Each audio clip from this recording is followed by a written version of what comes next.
பிரயோகிக்கும் அனைத்து மந்திரங்களையும் நான் அறிவேன்.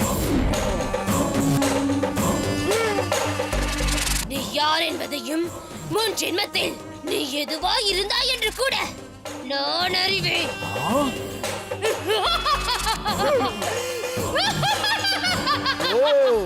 என்னை பற்றி நீ அறிவாயா? நன்றாக அறிவேன். நீ உன் முன் ஜென்மத்தில் ஒரு உடும்பாக பிறந்திருந்தாய்.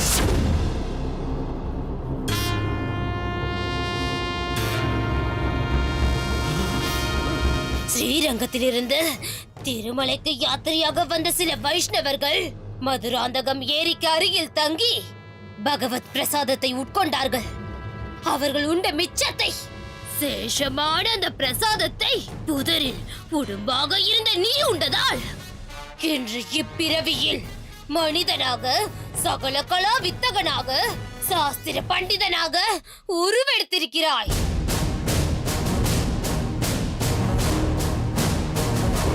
உன்னுடைய முற்பிறவி மட்டுமல்ல, என்னுடைய முற்பிறவியையும் நான் நன்கு அறிவேன்.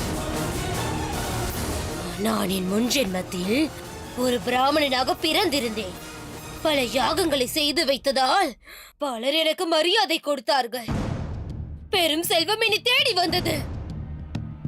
கூடவே அகங்காரமும் பீடித்துக் கொண்டது. அதனால் சிரத்தை இல்லாமல் யாகங்கள் செய்தேன். பணத்தை மட்டுமே குறிக்கோளாக கொண்டு லாபியாக வாழ்ந்தேன். வேத மந்திரங்களை அலட்சியமாக உச்சரித்த காரணத்தினால் பிரம்மரட்சசாக மாறி நான் அமுதினியை பீடித்தேன். என் முன் ஜென்ம பெயர் என்ன தெரியுமா? சோம சர்மா. என்ன யாதவ பிரகாசா, போதுமா இல்லை இன்னும் விவரம் வேண்டுமா? யாதவ பிரகாசா, மரியாதையாக நீ வந்த வழியே திரும்பி போய்விடு.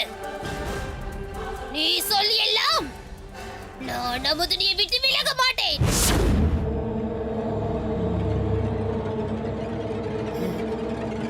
நீ சொல்வதெல்லாம் உண்மையாகவே இருந்துவிட்டு போகட்டும். நீ யாருக்குத்தான் கட்டுப்படுவாய்? என் மகளை விட்டு நீ எப்போது நீங்குவாய்? அதை சொல். நான் உன் மகளை விட்டு விலக வேண்டும் என்றால் அது ஒருவரால் தான் முடியும். யார் அவர்? எங்கிருக்கிறார்?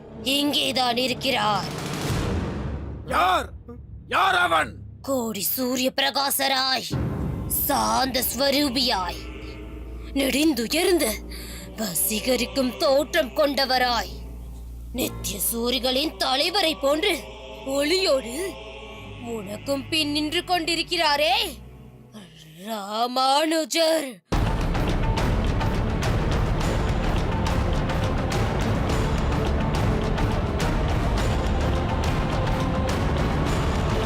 அவரது காலடி என் தலைமையில் பட்டால் போதும், அக்கணமே நான் அமுதினியை விட்டு நீங்கி மேலான கதியை அடைந்து விடுவேன்.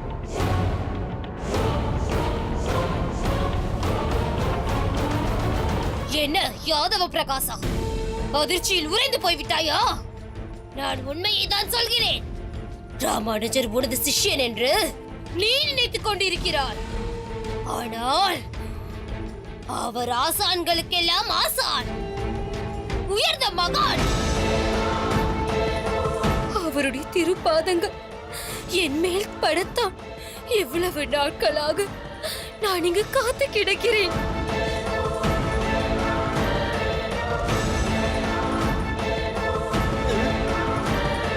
சுவாமி, இன்னும் என்ன தயக்கம்? ராமானுஜர் உங்கள் சீடர் தானே? அவரிடம் சொல்லுங்கள்.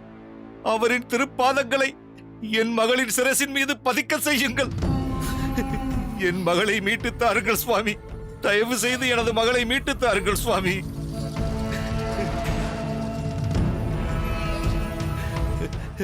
சுவாமி, என் மகளுக்கு அபயம் தாருங்கள்.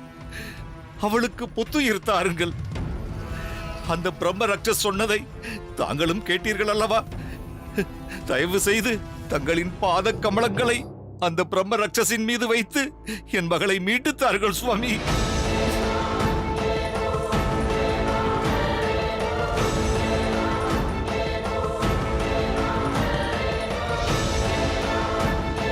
உத்தரவிட வேண்டும் சுவாமி.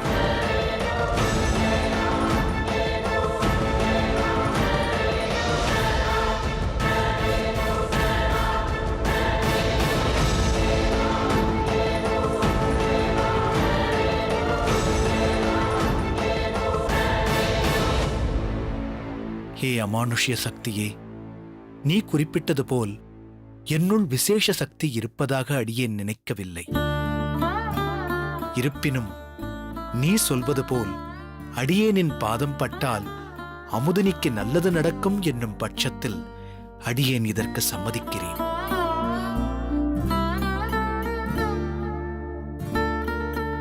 நீயும் வாக்கு தவறாமல் நடந்து கொள்ள வேண்டும். மற்றொரு விஷயமும் உன்னிடம் கேட்டு தெளிவு பெற வேண்டியிருக்கிறது. நீ அமுதினியை விட்டு விலகிவிட்டாய் என்பதை நாங்கள் எவ்வாறு ஊர்ஜிதம் செய்வது?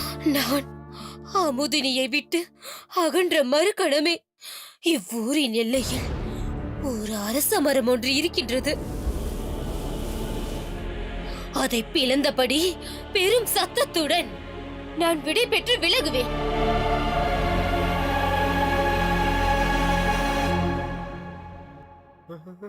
அதுதான் நான் அமுதினியை விட்டு சென்றதற்கு அடையாளம். தயவு செய்து தங்கள் திருப்பாதங்களை என் சிரசின் மீது வையுங்கள், கருணை காட்டுங்கள்.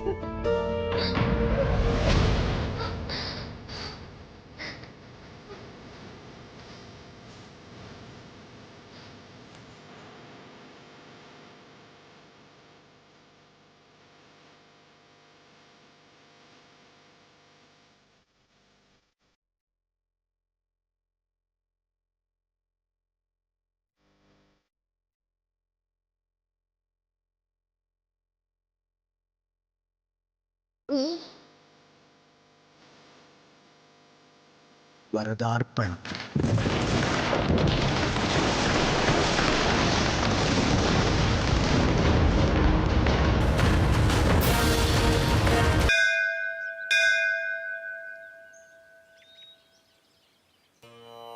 தலைக்கணத்துக்கள் குழம்பு சாதி சோதி தோற்றமாய் நிலைக்கணங்கள் காண வந்து நிற்றியேலும் நீடிரும் கலைக்கணங்கள் சொற்பொருள் கருத்தினால் நினைக்கொணா மலைக்கணங்கள் போல் உணர்த்தும் மாட்சி நிந்தன் மாட்சியே. மாட்சி நிந்தன் மாட்சியே.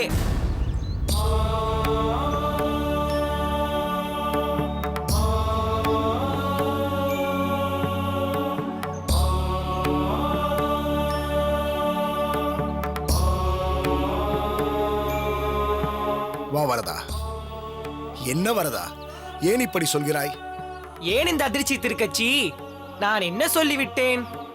மாட்சி நிந்தன் மாட்சியே என்றேன். பெருமையாவது உனது பெருமையே என்றேன். இதில் ஒரு தவறும் இல்லையே திருக்கச்சி. என்ன வரதா இது? அடியேன் உன் பெருமையே பெருமை என்று உனது மாட்சியை பற்றி அடியேன் பின்பற்றுபவரான திருமழிசை பிரான் பாடிய பாசுரத்தை பாடி உன்னை துதிக்க, நீயோ அந்த பாசுரத்தின் பொருளாக இந்த கடையேனை சொல்லுவது தகுமா வரதா? நிச்சயம் தகும் திருக்கச்சி. நீ மிகுந்த பெருமை உடையவன் தானே. நீ செய்யும் பக்தியினால் தானே எனக்கும் பெருமை, எனக்கும் புகழ். நீ குறிப்பிட்டாயே திருமழிசை பிரான் என்று. அவர் என்மேல் ஒரு பாசுரத்தில் என்ன சொல்கிறார் தெரியுமா? இன்றாக நாளையே ஆக இனி சிறிது நின்றாக நின்னருள் பாலதே நன்றாக நான் உன்னை அன்றி இலேன் கண்டாய் நாரணனே நீ என்னை இன்றி இலை என்று பாடினார். அதாவது இப்பாசுரத்தின் இறுதி அடிகளில் நான் உன்னை அன்றி இல்லை, நீயும் என்னை விட்டு ஒருபோதும் இருக்கப் போவதில்லை என்று மார்த்தட்டி பாடியிருக்கிறார். அது வாஸ்தவமான வார்த்தைகள் தானே. என் உடைமைகளான ஆழ்வார்கள் எனக்கு பெருமை சேர்ப்பவர்கள் ஆயிற்றே. அவ்வகையில் நீயும் எனக்கு பெருமை சேர்த்தவன் தானே திருக்கச்சி. வரதா, உன்னோடு வாதிட்டு யாரால் வெல்ல முடியும்? ஏன் முடியாது திருக்கச்சி? நீ என்னுடன் கூடியிருப்பவனாயிற்றே. கூடியவர்களிடம் தோற்பவனாயிற்றே இந்த வரதன். வரதா, நீ ஏதேதோ மகத்தான விஷயங்களை சொல்கிறாய். ஆனால் அதை இந்த அடியேனின் மந்த புத்தியால் உணர முடியவில்லை. எது எப்படி இருந்தாலும் ஒட்டுமொத்த பெருமைக்கும் உரியவன் நீ வரதா. அதைத்தான் உள்ளுணர்ந்து அடியேன் பாடிக்கொண்டிருந்தேன். சரி, நீ சொன்னதை நான் ஏற்றேன். எதை நினைத்து நீ என் பெருமையை கொண்டாடி கொண்டிருந்தாய்? என்ன வரதா, இதை அடியேன் சொல்லித்தான் நீ தெரிந்து கொள்ள வேண்டுமா? அன்று நீ அடியேனிடம் சொன்னாயே, பிரம்ம ரட்சசு என்ற ஒன்றை கொண்டு இருவருக்கு உயர்வை தரப்போகிறேன் என்று. அதற்கான விடையை இப்போது அடியேன் உணரப் பெற்றேன் வரதா. இருள் சூழ்ந்திருந்த அமுதினியின் வாழ்வில் அருள் சூழ்ந்து புது பிறவியை அடையும்படி செய்தாய். இருளகற்றும் அகல் விளக்காம் ராமானுஜனை பகல் விளக்காம் பகலவன் சூரியனை போன்று சுடர்விட்டு எங்கும் யாரும் காணும் வண்ணம் பேசிக் கொண்டாடும் வண்ணம் ஒரு உயர்வான நிலைக்கு உயர்த்தினாய். ஒன்றை கொண்டு பலவற்றை சாதிக்கும் உன் பெருமையை யாரால் உணர முடியும்? உன்னை போன்ற உன்னத பக்தர்களால் தான் உணர முடியும். திருக்கச்சி, நான் முன்பே சொன்னது போல் உயர்ந்த பாகவத உத்தமர்களால் அன்றோ என் பெருமை உலகிற்கு உணர்த்தப்படுகிறது. இகத்திலும் சரி, பரமான வைகுண்டத்திலும் சரி, நான் தனித்து இருப்பதால் என்ன பயன், என்ன பெருமை? அங்கு நித்திய சூரிகளைப் போன்று இங்கு உன்னை போன்ற சிரோன்மணிகளுடன் சேர்ந்து நான் இருப்பதில்தானே எனக்கு ஆனந்தம், பெருமை எல்லாம். என்றும் பிரியாத இந்த உறவு முறை நித்திய சாஸ்வதமாயிற்றே. என்றும் கைங்கரியத்தை வேறாக நினைப்பது ஜீவாத்மாக்களின் பெருவிருப்பு என்றால் அதை இவ்வுலகத்திலும் பரம பதத்திலும் அளித்து களிப்புறுவதுதானே இந்த வரதனின் பெருவிருப்பு. திருக்கச்சி, பக்தர்கள் என்றென்றும் சேவகம் செய்து துதி பாடுவதும் அதை உகந்து ஏற்று நான் பணி கொள்வதும் எக்காலத்திலும் அழியாத நிகழ்வு. இதை தவிர ஆனந்தத்தை அளிப்பது எனக்கு வேறு எது இருக்க முடியும்? எனவே என் பெருமையே உன் பெருமை, உன் ஏற்றமே என் ஏற்றம். ராமானுஜனுக்கு ஒரு ஏற்றம் ஏற்பட்டதில் உன் பங்கும் இருக்கிறது திருக்கச்சி. காரணம் இல்லாமல் காரியமில்லை. இப்போது நீ அதை நன்கு உணர்ந்திருப்பாய். அதே சமயத்தில் எந்த சூழ்நிலையிலும் ஒரு பக்தன் நம்பிக்கையை இழந்து தவறான வழியில் போகக்கூடாது என்று நான் உணர்த்தி இருக்கிறேன். உண்மைதான் வரதா. உன்னிடம் பக்தி கொண்டிருந்த தட்சிணாமூர்த்தி மாயை எனும் காற்றால் அலைக்கழிக்கப்பட்டு சம்பூர்ணம் எனும் சூழ்ச்சியால் மாறுபட்ட ஒரு வழியில் சென்று உனை விடுத்து யாதவ பிரகாசரை நாடினார். பொதுவாக ஒரு மனிதரிடம் உறவு கொண்டவன் அவரை விடுத்து மற்றவரிடம் செல்லும் பொழுது அவன்தானே என்னை விட்டு சென்றான், பிறகு நான் எதற்கு அவனிடம் போக வேண்டும் என்று அவனை கைவிட்டு விடுவார். ஆனால் நீயோ தட்சிணாமூர்த்தி தடம் மாறி சென்றாலும் ஒரு காலத்தில் நம்மிடம் பக்தி கொண்டவன் ஆயிற்றே, அவனுடைய மகள் நமக்கு பல கைங்கரியங்களை செய்தவளாயிற்றே என்பதை மனதில் கொண்டு கருணையை பொழிந்து அவருடைய வாழ்வையும் அவருடைய மகள் அமுதினி வாழ்வையும் உயர்த்தி விட்டாய். இன்னல்களிலிருந்து அவர்களை காப்பாற்றி விட்டாய். நீ பக்த வத்சலன் என்பதை அனைவருக்கும் உணர்த்தி விட்டாய். அக்கிஞ்சனர்களையும் அரவணைக்கும் ஆரா அமுதன் நீ என்பதை நிரூபித்து விட்டாய். ஆழ்வார்கள் கொண்ட ஆழ்ந்த பக்தியும் அடியேன் பாடிய பாசுரத்தின் ஆழ் பொருளும் இப்போது அடியேனுக்கு நன்கு விளங்கிற்று வரதா. ஜீவாத்மா உன்னிடம் கொள்ள வேண்டிய பக்தியானது ஓர் உன்னதமான பதிவிரதை தன் பர்த்தாவான கணவனிடம் காட்டும் அளவில்லா கற்பு நிலைக்கு ஒப்பானது. மனைவி அந்த கணவனிடம் காட்டும் நம்பிக்கையும் உள்ள உறுதியும் போன்று ஒரு அனன்யமான பக்தி பக்தனுக்கு உன்னிடம் மிக மிக அவசியமானது. அப்படிப்பட்ட அசைக்க முடியாத பக்தியை அடியேன் என்றென்றும் உன்னிடம் கொள்ள அருள் புரிய வேண்டும் வரதா. இதுவே இந்த அடியவன் உன்னிடம் வைக்கும் விண்ணப்பம். அதை பற்றி நீ சிறிதும் கவலை கொள்ள வேண்டாம் திருக்கச்சி. நீ என்னோடு கொண்டுள்ள சம்பந்தம் நித்தியமானது. அதுபோல் உனக்கும் ராமானுஜனுக்கும் உள்ள சம்பந்தம், இந்த தொடர்பு என்றும் ஏற்றம் வாய்ந்தது, எக்காலத்திலும் முடிவு பெறாதது.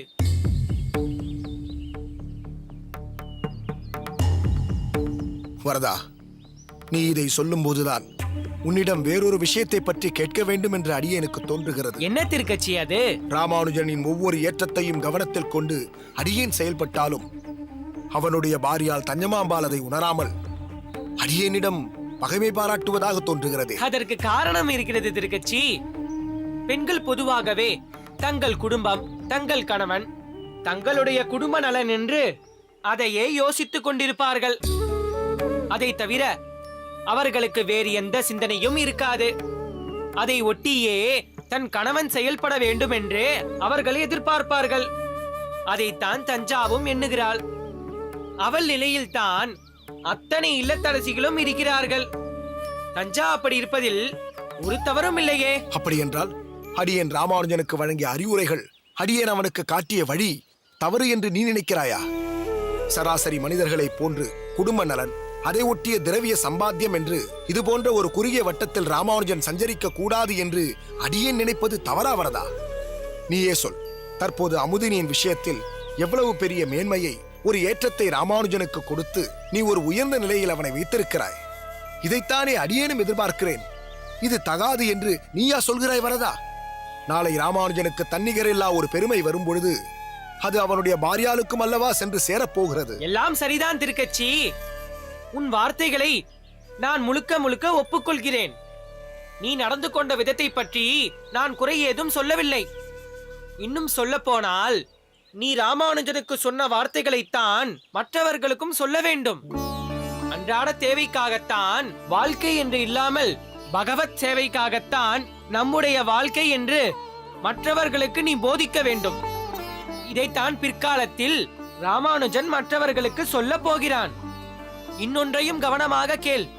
அமுதினி சில ஆண்டுகள் சிரமத்தை அனுபவித்தது விதி என்றால், உன்மேல் தஞ்சாவிற்கு ஏற்பட்டுள்ள பிணக்கும் மனக்கசப்பும் விதி என்றுதான் சொல்ல வேண்டும். இதை பயன்படுத்தி ராமானுஜன் தன் வாழ்க்கையில் அடுத்த நிலைக்கு செல்ல போகிறான். வரதா, நீ சொல்வது அடியேனுக்கு ஒன்றும் புரியவில்லையே. தஞ்சாவிற்கும் அடியேனுக்கும் ஏற்பட்டிருக்கும் பிணக்கின் மூலம் ராமானுஜனை அடுத்த நிலைக்கு கொண்டு போகப் போகிறாயா? ஆமாம். ஒவ்வொரு உறவும் ஒவ்வொரு காலகட்டத்தில் ஒவ்வொரு சூழ்நிலையில் சேர்கிறது. பல சூழ்நிலையால் பிரிகிறது. சேர்வதற்கு ஒரு காரணம் இருப்பது போல் பிரிவதற்கும் ஒரு காரணம் இருக்கும். இனி உன் வாழ்க்கையில் நீ எதிர்கொள்ள வேண்டிய பல நிகழ்வுகள் ராமானுஜனுக்கு சம்பந்தம் ஏற்படுத்த போகிறது. ராமானுஜன் அடுத்தடுத்த நிலைக்கு செல்ல வேண்டிய ஒவ்வொரு படியும் நீ தேர்ந்தெடுத்து தந்ததாகத்தான் இருக்க போகிறது.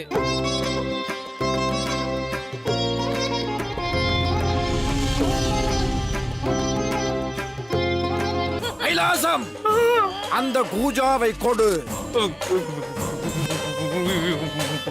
அதில் உள்ள தீர்த்தத்தை இந்த பிரம்மரட்சஸ் மேல் தெளித்து அதை பிடித்து இந்த கூஜாவிற்குள் அடைத்து விடுகிறேன். கதை காதலை கடந்து ஆக்ஷனுக்குள் நுழைவதும் அதற்கான காரணமும் மிக மிக கவனித்திருக்க வேண்டியவை, மாற்றி இருக்கக்கூடியவை. அதனால் வரும் இழப்புகளையும் கொஞ்சம் தவிர்த்திருக்கலாம். மொத்தத்தில் அச்சம் என்பது மடமேடா, காதலின் கடவுள்.